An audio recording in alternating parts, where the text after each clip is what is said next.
Taekwondo national চ্যাম্পিয়নশিপে রূপোর পদক ছিনিয়ে নিল একসঙ্গে 3 যমজ বোন। উত্তরাখণ্ডের দেরাদুনে অনুষ্ঠিত এই প্রতিযোগিতায় রাজ্যের হয়ে প্রতিনিধিত্ব করেন সুচেতা, রঞ্জিতা ও সুপ্রীতা চট্টোপাধ্যায়। সেখানেই এই পুরস্কার জয়। এছাড়াও পৃথক ইভেন্টে এই বোনেরা আলাদা করে একক ও যুগ্মভাবে ব্রোঞ্জ পদকও নিয়ে এসেছে। আমরা উত্তরাখণ্ডের দেরাদুনে গেছিলাম, আর পুমসেতে আমরা 3 জন সিলভার মেডেল পাই গ্রুপে।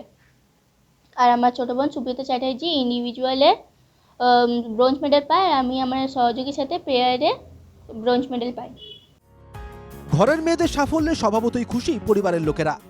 ওর বাবা আর আমি ওদের সাথে সমানভাবে একভাবে লড়াই করতে করতে আজকে ওরা এখানে এসে দাঁড়িয়েছে। আগামী দিনে চাই আরও ভালো করে খেলুক, এলাকার নাম উজ্জ্বল করুক, নিজেদের নাম উজ্জ্বল করুক, দেশের নাম উজ্জ্বল করুক।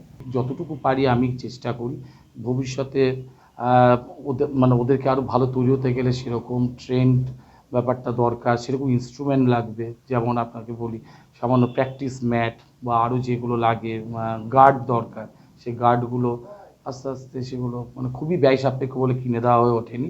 আস্তে আস্তে চেষ্টা করতে হবে, বা যদি কোনো সহৃদয় বন্ধু পাই অবশ্যই আমরা সেটা।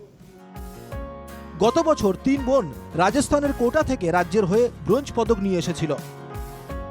আসানসোল থেকে সৌমিত্র গাঙ্গুলির রিপোর্ট, এনকেটিভি বাংলা।